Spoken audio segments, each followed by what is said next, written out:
What's up, everybody? It's the Benchwarmers, and this is the day after the Game 6 between the Bucks and Hawks. So now we have our NBA Finals set from the Eastern Conference. After many years of being close but not close enough, we have the Milwaukee Bucks, and on the West Coast, we have, for the first time in a really long time, I think 25, 30 years, we have the Phoenix Suns. Both teams were not the favorites to come out of their conference, but they ended up going. I know a lot of people's brackets have been busted because of the craziness of the NBA playoffs, but today we'll break down the series and we will give our predictions at the end. So please stay tuned till the end.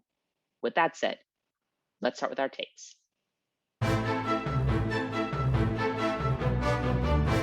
So I'm going to talk about Giannis's injury. So as you all know, in Game 4 of the Eastern Conference Finals, against the Hawks, Giannis is trying to dunk on Clint Capella, but when he fell down, he fell awkwardly and hyperextended his knee. But luckily, through some MRIs, it's been reported that he avoided serious damage to the bone, so he should be okay, and he'll most likely play in the finals. And we know this because Coach Budenholzer said that he was day-to-day, which in terms of injuries means that he may play in a couple more days after resting. And then another reporter who was a little bit more objective said that the Bucks would have let Giannis play in Game 7. So if they would have let him play in Game 7 versus the Hawks, then I think that's a good sign that he'll probably play in the finals. I don't know if he'll play in Games 1 or 2, but I think at some point he'll return to the finals. So in terms of the effects, without Giannis, I think the Bucks will actually do okay, and I think they'll manage. And there are a couple of reasons for this. So first of all, they've already had some time and experience to play without Giannis. I think Bobby Portis, Chris Middleton, Drew Holiday, and a couple of other players like Brook Lopez too really stepped up and showed that they can be a competent team without Giannis. But that being said, I think that it will still have a noticeable impact because they won't dominate the paint as much and they may have to rely more on shooting, which could be a little bit less consistent. And I think their defense will also worsen a little bit because Brook Lopez isn't as good as a defender as Giannis. But I think the Bucks will still manage, so it shouldn't have a big effect, but it will still benefit the Suns for Giannis to be out. Next, I'm going to be talking about the matchup of the bigs, DeAndre Ayton versus Brook Lopez. So DeAndre Ayton throughout this playoffs has been making his name heard. And I think that over the past few seasons, DeAndre Ayton had his name not that talked about, except for when he got suspended for 25 games, and he was actually showing that he could be this player all along. But in the playoffs, he's taken it up a level when facing better competition. However, has it really been better competition? In the first round, he was facing Marc Gasol and Markieff Morris.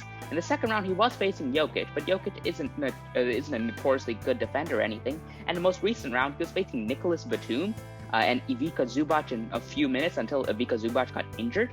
So with that said, DeAndre Ayton will be facing his best set of defenders yet, with Brook Lopez as his primary defender and Giannis as the off-ball or secondary defender. I think this is going to be proving to be a pretty tall task for him to do. He may not be that good. I think his worst series was probably even in the sweep against Jokic, and Jokic is just a big body who's not that good at defense. Brook Lopez and Giannis are mobile, they are big, and they can handle the speed of a guy like Ayton. So if Ayton isn't doing as well, they will need other players to step up, whether it be a Jay Crowder, Mikal Bridges, or even Chris Paul to put up 40 points a game again. I think that ultimately, if you look at the other side of the matchup, you see Brook Lopez versus DeAndre Ayton. You'll see whether Brook Lopez will be able to handle himself that well.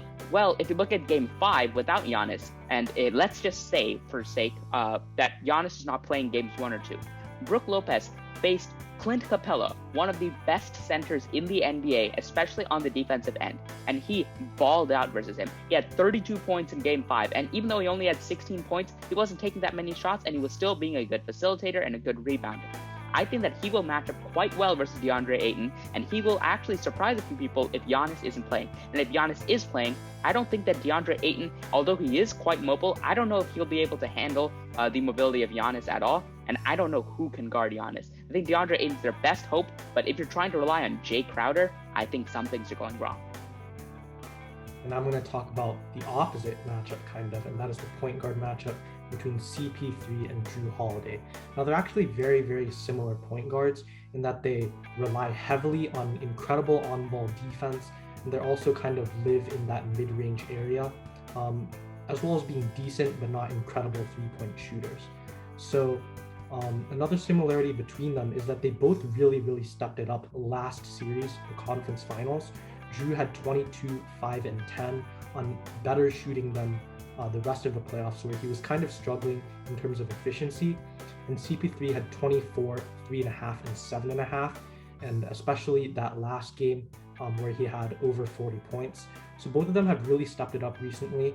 So I think that they're going to continue to bring that same energy into the finals. But because they're both so good at defense, there's a chance that they both might kind of neutralize each other a bit, and they'll have to start relying more on their passing rather than creating opportunities to score by themselves. However, I think CP3 will have a slight edge in this matchup just because I think he's a little bit more consistent in creating his own shots rather than creating shots for his teammates. And you can see that through both his efficiency and scoring throughout the playoffs. So I think CP3 will have the slight edge in this matchup, but there's definitely other matchups such as the Brook Lopez DeAndre Ayton matchup that Aki mentioned, where the Bucks might have the edge as well.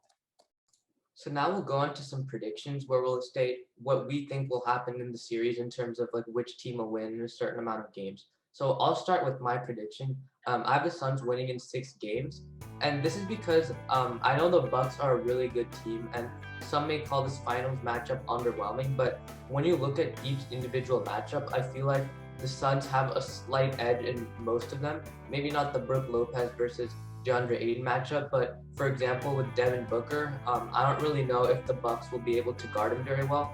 And also in the CP3 versus Drew Holiday matchup, I also feel like CP3 has an edge. And also, I don't know if the Bucks will be able to contain other threats like Jay Crowder or Mikal Bridges, who are pretty good 3-point shooters. So when you take all those factors into account, I feel like the Suns just have an overall edge in terms of individual matchups, which is why I have them winning 6. Yeah, I also agree with Rohan here. I have the Suns winning in 7. I think this one is very much a coin flip. These are both very good teams. But really what's deciding it for me is just that I think Chris Paul has some extra motivation this year. You know, a lot of people say if he doesn't win the finals this year, then it might be it for his chance of winning a ring at all in his career.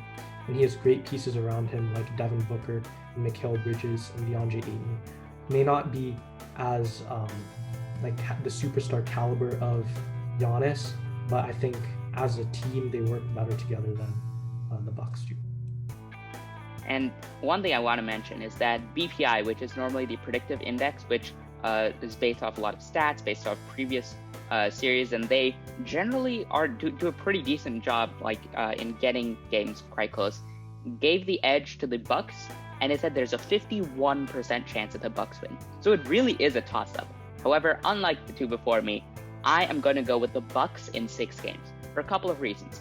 One is experience. I think that the Bucks have experience, they've grown as a team, and they are made up of players who understand the game. They have struggled before, but they have also shined when it came to be in the last few moments. They beat the Brooklyn Nets in overtime.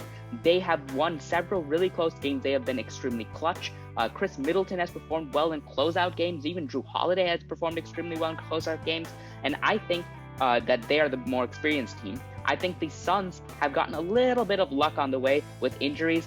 They didn't have to face a fully healthy Lakers team. They didn't have to face a fully healthy Clippers team. And they didn't even have to face a fully healthy Nuggets team because Jamal Murray had a torn ACL. I think that they haven't faced a fully healthy team like the Bucks. I think there's like one player on the Bucks is injured, but that's not that important. Still, I think that the Bucks are the better team overall. They have more experience, and they're a better defensive team. And I think when it comes to the finals, especially close games, it comes down to defense. When we're talking about some of the highest scoring offenses ever in the 2016 NBA Finals between the Warriors and the Cavs, the score ended up being like 93-89 in an NBA Finals game, the closeout game. When it comes down to it, in clutch games, defense wins. Defense and interior scoring wins. Shooting doesn't win at the end. And I think I, as a Warriors fan, have learned that the hard way as you're looking back to close series. So because of that, I think the Bucks will win in 6. So that wraps it up for our prediction. And this is the Benchwarmers signing out from our prediction of the NBA Finals. Comment down below what your predictions are for the NBA Finals, whether you agree with our points or you disagree. But that's it. We're signing out. See ya.